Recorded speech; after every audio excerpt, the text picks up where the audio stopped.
Finally, he's entering a full entire offseason program where he missed most of last year in training camp. Now is prepared to make some noise for the Philadelphia Eagles. And we have an upgrade on Nico Dean. And this looks pretty promising to me. But let's talk about it.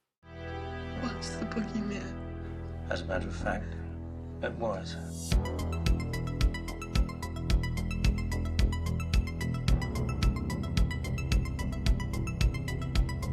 What is going on, guys? I hope it's having a fantastic day today. So we have Eagles training camp in a week and a half. I'm so excited for it, but there's some things to talk about. We're going into camp, but obviously some players that might not be around that we're trying to figure out the situations here. We're talking about Nico Dean because there was a video that came out the other day of him like working out. He had like pretty much a full bench of weights on his shoulders, doing some step ups. Okay, putting a lot of weight on those knees. Okay. And we know he has that patellar tendon injury that he got in the Green Bay Packer playoff game last year. What I'm not really getting is, are they keeping this under their hat right now? I think I remember like a couple months ago, like Nico Dean said he was ahead of schedule or something like that. Then the Eagles had that unscripted episode of them playing basketball. And I remember like we were all saying, oh my God, Nico Dean is walking around. Like, look at him. He's moving around. This is great. This is awesome news. And then like Vic Fangio a couple weeks later was like, yeah, he is going to be back for a while. So I'm really just trying to figure out like, is he ahead of schedule? Is he back in a month? Is he back in 2 months? Is he back by playoff time? I mean, I would probably expect him to be back by playing time unless he completely loses his job. He's putting weight on his knee already. He seems like he's moving really well, and I'm just trying to think, like, what are they doing here? If you're going to tell me Jahad Campbell was drafted, but not because of Nico Dean and his injury, especially being on a contract year, I didn't believe Howie Roseman for 1 second. Okay, not only did they hit that position once, they hit it 2 times in the draft. So I just think the connections to everything are just kind of weird right now. And I had a sense that Nico Dean was a little bit ahead of schedule. Not to come back too early, but at least as a reasonable time in the middle of the regular season. We've been talking about this linebacker core for a while because I think there's so much promise in this linebacker core, especially Zach Bond was your #1 priority of the signing this offseason, which was great. Thank God he was. Jahad Campbell is going to be missing time till mid-August, and you know he's not playing 1 preseason game. You know he's just going to practice, and they're going to bring him back as slow as they possibly can.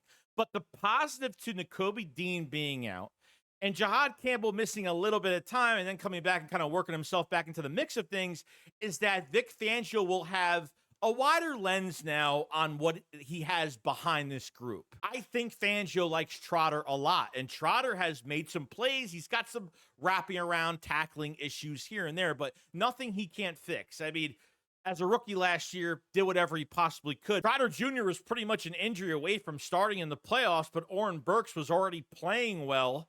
And he was supposed to kind of like rotate those guys to see who would play better, but he didn't even waste any time, kept Oren Burks in the playoffs, and that's what he did. So now you get to see a full offseason from Jeremiah Trotter Jr. in his second year, which is a great thing. I think there's a lot of promise with him. If you really need to start him, you could do that. And you just drafted another Georgia linebacker in Smile Munden. That's another guy that's got a lot of versatility, a lot of sideline to sideline speed, can shoot through the gap really well, has great coverage skills. I mean, is fast, is average-ish type size, and I think fits really well with Vic Fangio's defense. God forbid down the line if, you know, Campbell gets hurt for a game or something like that, or maybe some linebackers do miss time, you have guys now that Fangio has already evaluated and can say, hey, I think we could put him into the game on Sunday or whenever, and he'll play really well. So they could plug in whoever they want and still be successful within the scheme. So I think the options are really endless if you get to see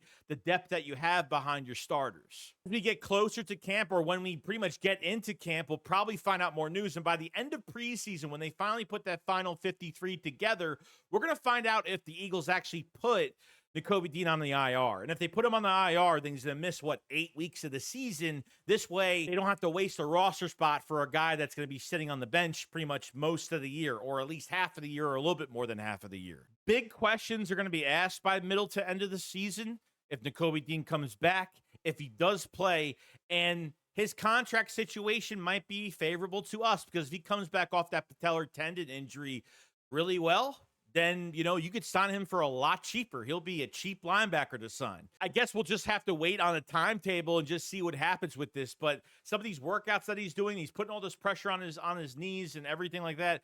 I mean, I feel like he's a little bit more ahead than we realize, and I don't think anything's being reported to us. Now, a receiver is finally coming back to the swing of things when it comes to Eagles training camp, because he was on the IR for most of Eagles training camp last year and missed a lot of time. And we thought he was going to be the starting wide receiver 3 before Campbell was pretty much the leading candidate. And that was really before the Eagles traded for Jahan Dotson, where everything was kind of said and done at that point.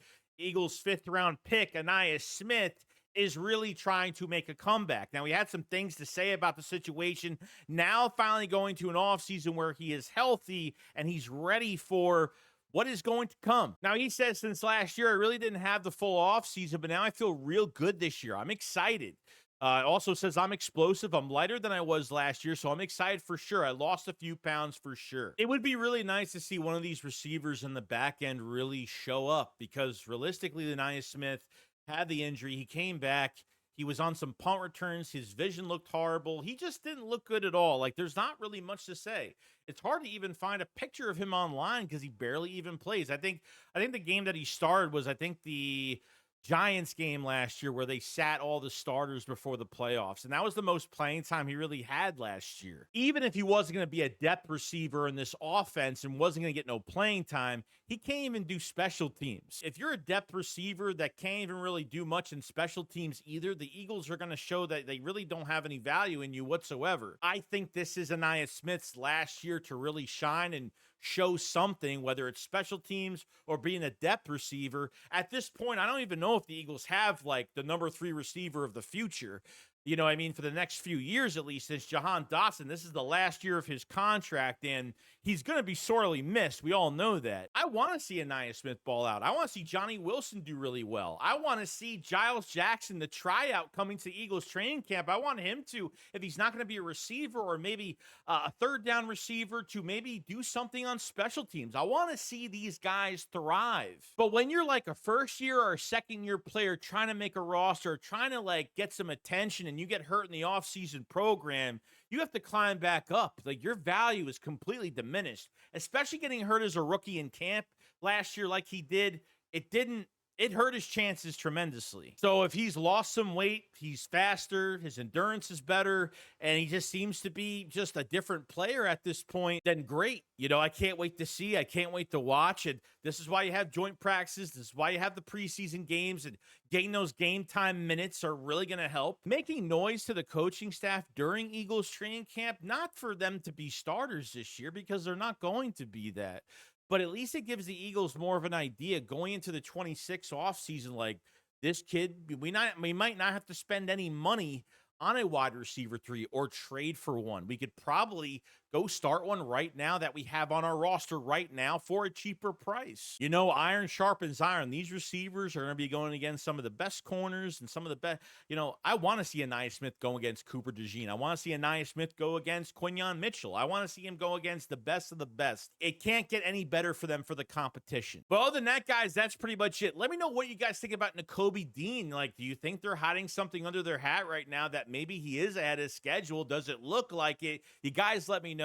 And let me know what you guys think about Anniiah Smith. Do you think he makes a push, or do you think there's another receiver on the roster that makes a push to be a good depth receiver for the future? Or maybe we just don't have it. Just play behind some of the good guys and come in when you have to and play well. You guys have a fantastic day. I'll see you guys in the next one. Make sure you subscribe to the channel for more Eagles news every single day. And make sure you like the video because it helps out tremendously. Remember, shake some up, follow, slide. Peace out, guys.